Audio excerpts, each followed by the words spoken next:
Hello my viewers and welcome back to my channel. In a world where technology and geopolitics intersect, the political acquisition of TikTok by individuals with deep ties to Israel has raised eyebrows and sparked intense scrutiny. Welcome to my channel, subscribe, like, and don't forget to share your comments on this topic. Now, contrary to popular belief, it's not the Israeli government directly seeking ownership, but rather influential figures with strong Zionist affiliations. Now, as discussions surrounding the purchase intensify, questions arise about the implications of such a transaction. This then sets the stage for a close examination of the motivations behind these individuals' interest in TikTok and the broader implications for data privacy, geopolitical influence, and the ongoing debate surrounding Israeli involvement in global affairs. So let's take a look at this video, and when I come back, we talk more about this. We were all thinking it. Israel is trying to buy TikTok. And this is one of those rabbit holes that I had no idea how deep it was about to go until I fell in. So bear with me here. And before the AI censors me, the country Israel is not trying to buy it. It's people with really deep ties to Israel. This lead came from Whitney Webb, the patron saint of independent journalism. And it starts here with Steve Mnuchin, who just announced that he's putting together investors to buy TikTok. But wait, Ian, Steve Mnuchin was the US Treasury Secretary. He's not Israel, right? Well, let's peel this onion back one layer at a time, starting with just the fact that he's Jewish, just par for the course. And don't worry, we're going to get all the way to Mossad here in a second. But it's important that you know that Mnuchin had a long, illustrious career at Goldman Sachs and hedge funds. He was a key member of the Trump campaign. And among his many ties to questionable people in finance, he's buddies with Michael Milken, who's famous for being one of the richest and most in the history of the last century of finance. Michael Milken revolutionized the art of stealing from the poor and getting really rich by manipulating financial markets. And in the interest of Trump and Biden, when credit is due, Trump pardoned him right before he left office. So anyways, Mnuchin has long been a huge supporter of Israel. He's been talking about how it's time to invest in Israel again after October 7th. And he recently traveled to Israel with his business partner, David Friedman.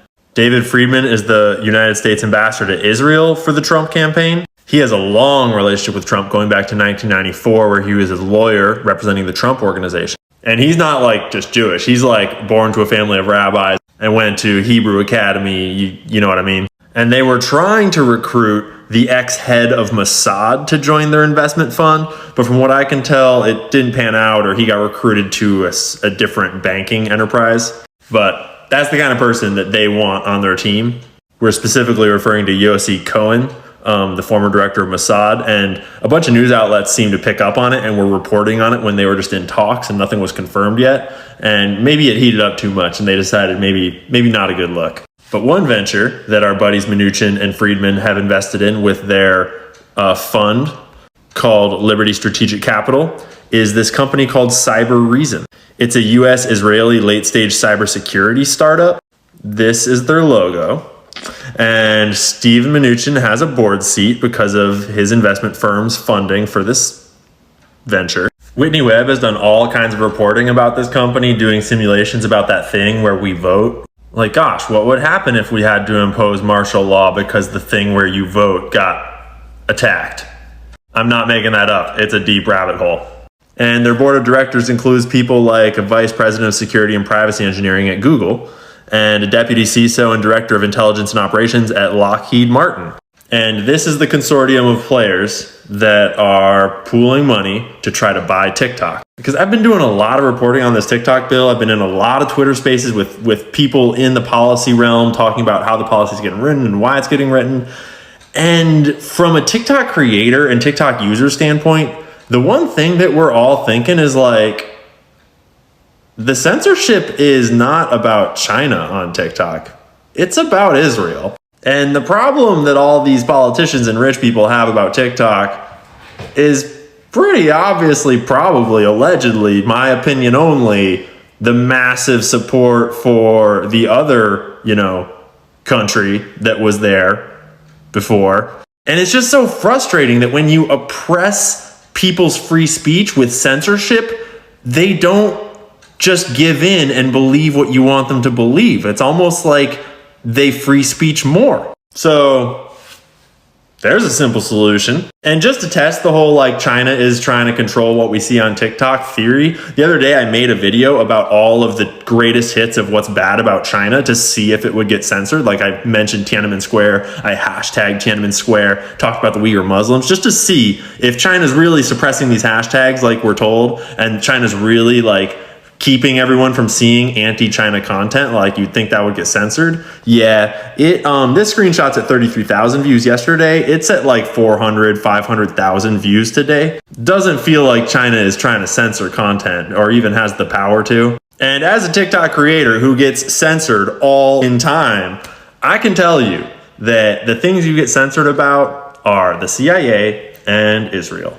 And any adjacent topics that those organizations are interested in, like Joe Biden, for example.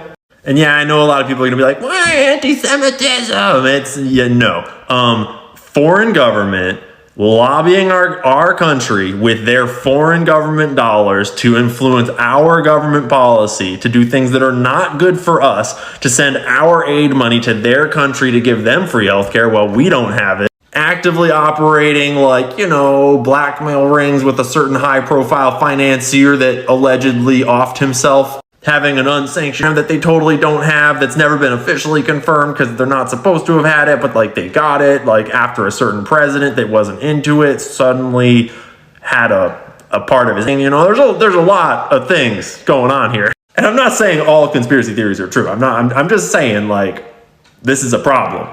And I'm just saying that like you don't have to be very bright to see what's going on here. So you were all thinking it, and you weren't wrong. Welcome back. Now, I know in this video, he was trying to show Zionists trying to buy TikTok. But has anyone looked at who brought the bill in the first place? And who pays him? Because I just did. Now, the bill protecting Americans from foreign adversary has Representative Mike Gallagher, and if we look at the top contributors to this, Palantir and Google are at the top with $44,000 and $40,000. But on number 6 is AIPAC with $17,500. But wait, there is more to this. Now let's switch this to the last election cycle to 2022. The top contributor that elected him in 2022 was none other than AIPAC with $44,000 contribution. Now, if you didn't know, that's the American Israeli Public Affairs Committee, the Zionist lobby group that doesn't need to register as a foreign agent because they refuse to do so, just to clarify.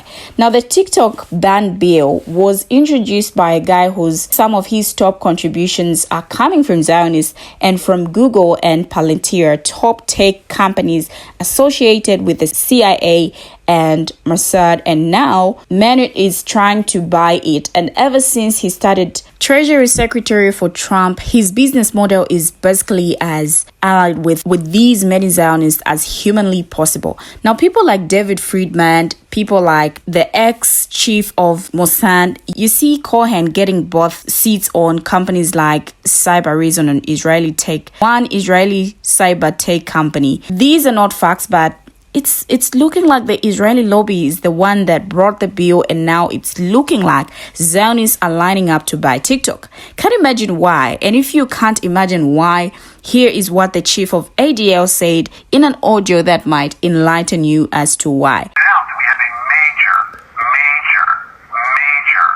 generational problem. All the polling I've seen, ADL's polling, ICC's polling, independent polling, suggests this is not a left-right gap, folks. The issue in the United States in support for Israel is not left and right. It is young and old. And the numbers of young people who think that Hamas was justified is shockingly and terrifyingly high. And so we really have a TikTok problem, a Gen Z problem, that our community needs to put the same brains that gave us Taglit, the same brains that gave us all these other amazing innovations, need to put our energy toward this, like fast. Because again, like we've been chasing this left-right divide. It's the wrong game. The real game is the next generation. Now, the potential involvement of individuals with deep ties to Israel in the acquisition of TikTok has ignited a heated debate surrounding data privacy, geopolitical influence, and the broader implications for global technology markets. Now, while it's essential to clarify that the Israeli government itself is not directly pursuing ownership of TikTok, the involvement of influential Zionists raises questions about the motivations behind this move and its potential consequences. Zionism, a political movement advocating for the establishment and support of a Jewish state in Israel, has long been intertwined with questions of identity, nationalism, and geopolitics. Individuals who identify strongly with Zionist ideology often prioritize the interests of Israel and the Jewish people, leading to speculation about how their involvement in TikTok's ownership could shape the platform's content moderation policies, data handling practices, and broader influence on global discourse. Now, the acquisition of TikTok by these individuals with Zionist affiliations raises concerns about data security and privacy, given Israel's reputation as a global leader in cybersecurity and intelligence gathering. With access to vast amounts of user data from TikTok's massive user base,